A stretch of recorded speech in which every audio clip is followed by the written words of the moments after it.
Hi everyone, my name is Diana McAlintal. And I'm Nick Wagner. And it is Thursday with Team RCIA going live here.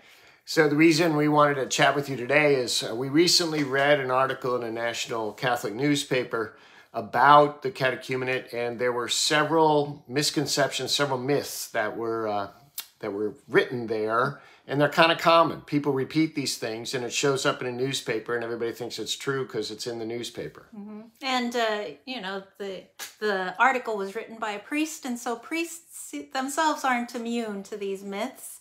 And they're really common, so hopefully what we can do is help dispel some of these myths and prepare ourselves for a new translation that is in the works, that is coming maybe in the next year or two, so that we can prepare with a clean slate and get rid of these 4 specific myths. All right, so 4 myths that we all need to let go of, and the first one is there is no season of conversion. There's no season of evangelization. There's no season of the pre-catechumenate. There's no season of the catechumenate. There's no season for the RCIA. It's all the time. So because we're always encountering Christ, we're always evangelizing, we're always accompanying people on the journey of faith. So one thing this author said as we're moving into Lent, he said, we're coming to the conclusion of the season of conversions in the U.S. church.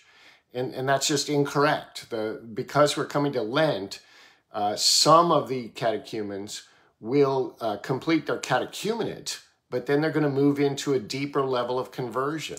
Yeah. And besides, a conversion is constantly happening because it's the Holy Spirit's work. It's not our work. The Holy Spirit will act whenever the Holy Spirit feels it's the right time for each specific person to open their hearts to God.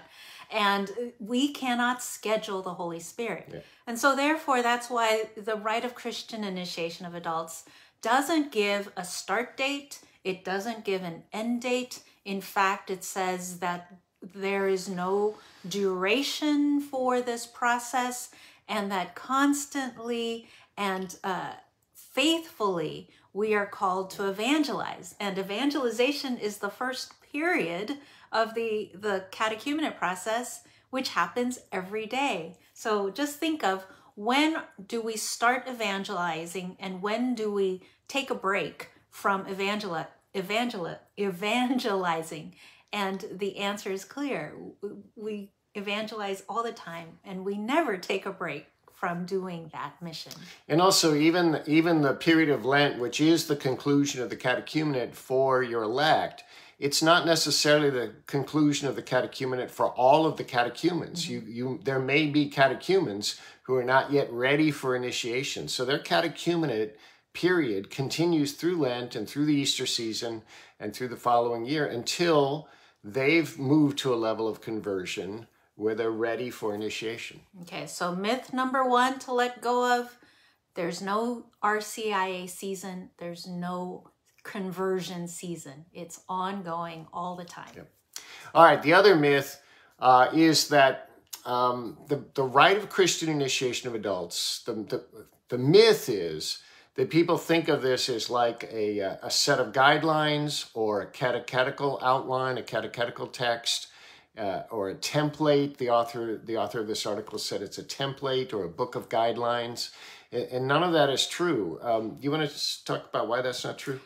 Well, it's in the title of the ritual itself. It's a rite of Christian Initiation of Adults. And so that title, rite, or even in the new upcoming translation where it will be called an order, means that it is a set of liturgies, a set of rituals that are official rituals of the church. And so to say that the Rite of Christian Initiation of Adults is a template is a little like saying the Roman Missal, the book that has all of the prayers for Mass that the priest uses whenever he celebrates Mass, that's a template, as if there are You could just switch it out for another template or something. There might be other ways to celebrate Mass. There are many adaptations and things that we can choose from, but there's one template. And that's the template we use. And so there's one rite of Christian initiation of adults, and we use that rite only. And another thing that even some priests are not really well aware of is that any liturgical rite, the order of Christian marriage, the order of Christian funerals, the rite of Christian initiation of adults, all of these liturgies or sacraments of the church have the same force as canon law. So it's called liturgical law. If it's a rubric or a ritual process that's in an approved ritual book, an approved liturgy of the church, it has the same force as canon law. So it's not something you can just kind of say, well, that was a nice idea, but I'd rather do this other thing. You know? Yeah, it's so think of it as like the code of canon law. You might not agree with it, you might not like what's in it, but you can't really just disregard it and say, oh, we can do something different because we can do something different. We have to struggle through those changes and transitions if the Holy Spirit is calling us to something different. But as Catholics who belong to a universal Catholic Church, we need to abide by the rituals of the Catholic Church. Let's follow up with this one. Why don't you do that one? So the third, okay, so the second, summarize the second myth. Well, the second one is that the rite of Christian initiation of adults is a rite. It's a liturgy. It's not a template. It's not a set of guidelines. It's not a catechetical manual. It's a ritual of the church. The third myth that we have to let go of is that when a rite gives us adaptations, or if it says that we have the freedom to adapt this, it doesn't mean you have the freedom to do something completely different that is outside of the rite. The rite of Christian initiation of adults in paragraph 35, and I think that's the same number if you're in Canada or US or Australia, paragraph 35, it's titled Adaptations by the Minister. And it's a paragraph that says, the minister should use full and intelligent use of the freedom given within the general instruction and in the rubrics of the rite itself. Now that's ritual language that means you have a lot of freedom to adapt this process for the needs of the people in front of you within the scope of what is already in the process. And so if you read the Rite of Christian Initiation of Adults carefully, it will give you multiple adaptations, multiple options and choices for prayers. It will even say, use your own words when you're introducing this part of the ritual, or when you're talking in a dialogue with the catechumen within the ritual.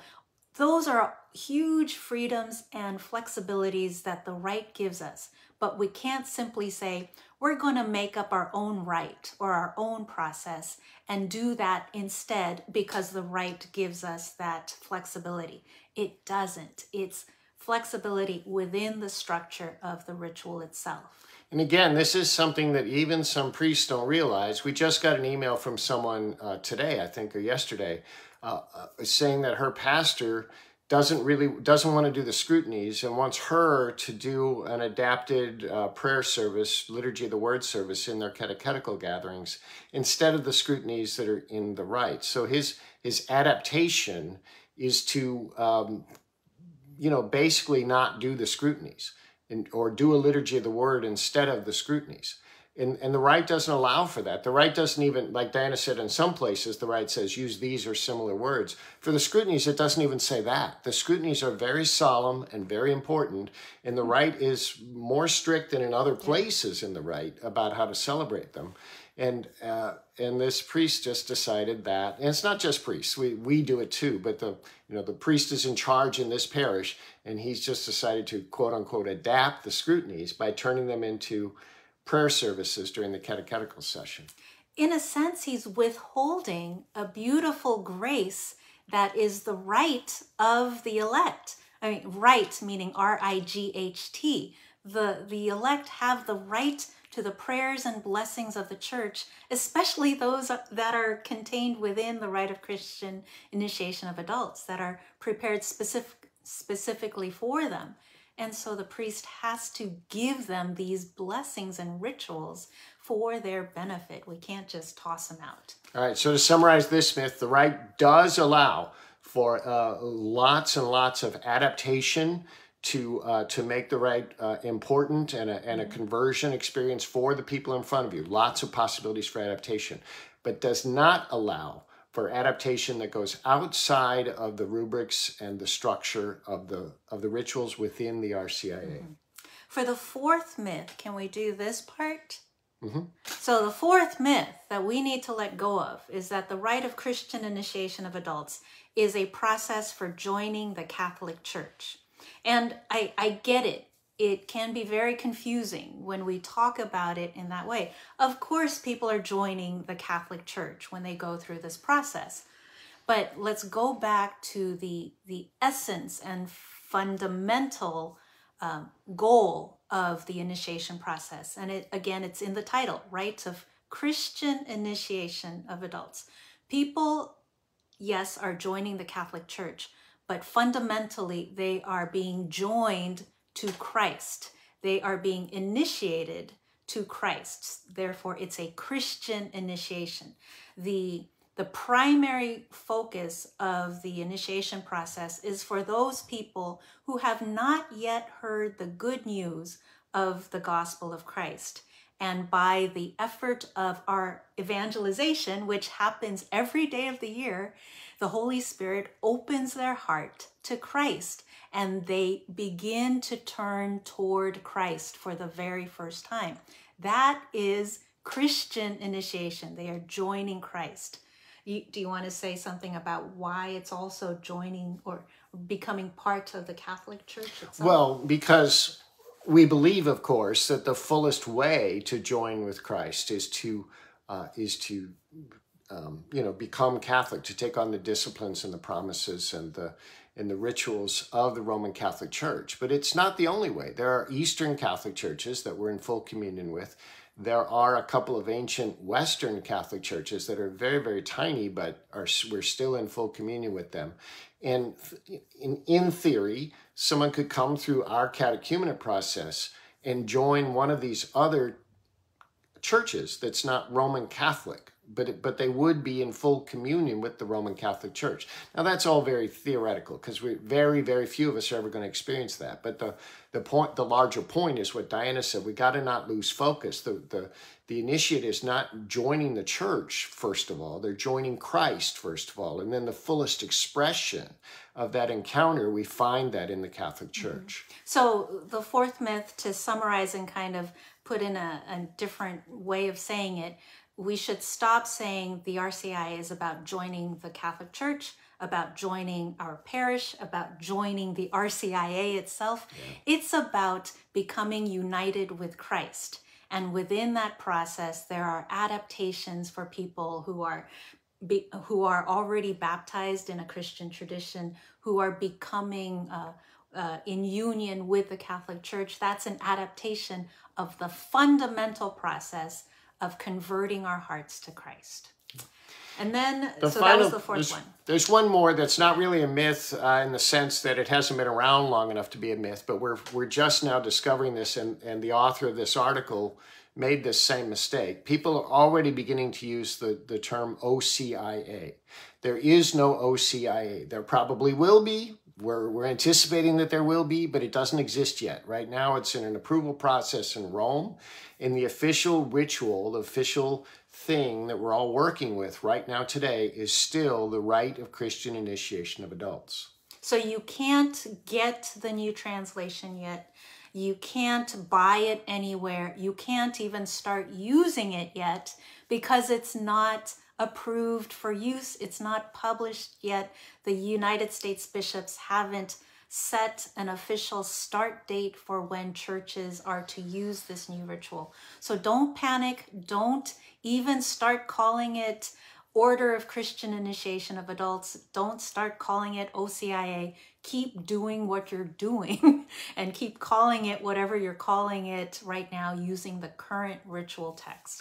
And we are encouraging folks that once we do have the new official rite, that we not use the initials, because they don't really mean anything to people outside our little group. And people, as Dana said earlier, they're not joining the RCIA or they're not joining the OCIA. They're joining with Christ.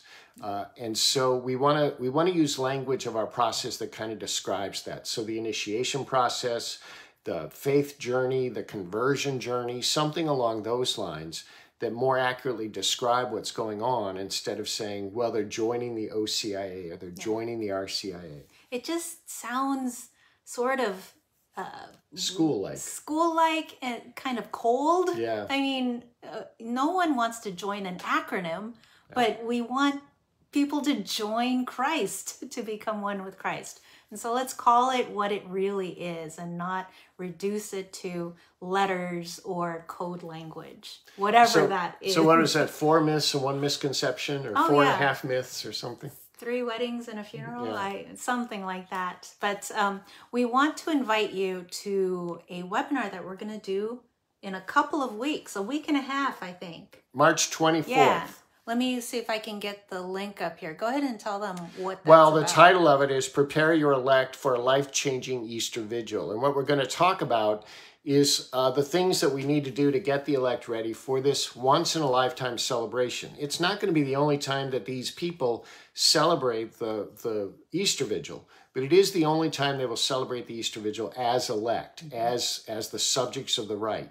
And it's going to go by really fast for them. It's going to be real, if it's the first time they've ever been to the vigil, it's going to be a big blur. And so we want to make sure they're as prepared as possible to experience the spiritual depth of this powerful, powerful conversion ritual for them. So what we're going to talk about for about an hour on Thursday, March 24th, is how to get your elect ready and how to accompany them through this part of their journey. Mm-hmm. So it is, we've just started Lent, and currently we are in Houston right now, and we're making our way to the Los Angeles Religious Education Congress taking place next week. Yep. And we're giving a workshop on the rite of Christian initiation of adults and what to expect in the new upcoming translation, which we probably won't be getting until 2023. Yep. So don't panic, but let us definitely prepare. And I have to give a shout out to my mom's parish here in Houston, Christ the Redeemer. Yes. We went to Mass there first Sunday of Lent, last Sunday. And they had a rite of sending at the 9 o'clock Mass. And it's a mega parish. It's about 5,000 or 6,000 families, so it's pretty big. But still, they called up the catechumens as part of the rite of sending to sign the Book of the Elect. And they started calling their names, and it was one after another, and I lost count. It was somewhere like 20, 21, 22 people. A lot, and I'm thinking, oh, they got this wrong. They're mixing up the candidates with the catechumens. There must be candidates in that group. And after Mass, I saw one of the godparents, and I said, were those all catechumens? They said, oh yeah, they're all catechumens. I said, so do you have candidates? Yeah, but they were not standing there. They were going to do something with them next week. And I was just amazed that they had 21, 22 catechumens.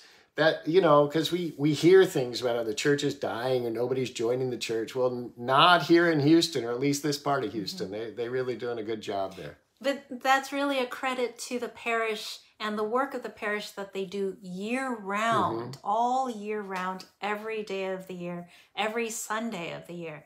They're really a welcoming parish, and their pastor really attends and studies and looks at all of the ritual texts and uses those texts to their fullest options and adaptations and advantages. They were singing the dialogues. It was just very well done, very noble in its simplicity, yet deep in its significance, not only for the elect, the soon-to-be elect there, but for all of us who were praying for them. So good job, Christ the Redeemer in, is it Houston? Houston, yeah, up here on the far west end of Houston. Far west end of Houston, yes. Yes, far west end. So we continue to pray for all of your parishes and communities as you continue to journey with your elect and your catechumens and candidates. Yeah. So we're keeping you in prayer. We're thinking about you all the time. Thanks so much for everything you're doing in this ministry. God bless you. God bless. Bye-bye. Bye.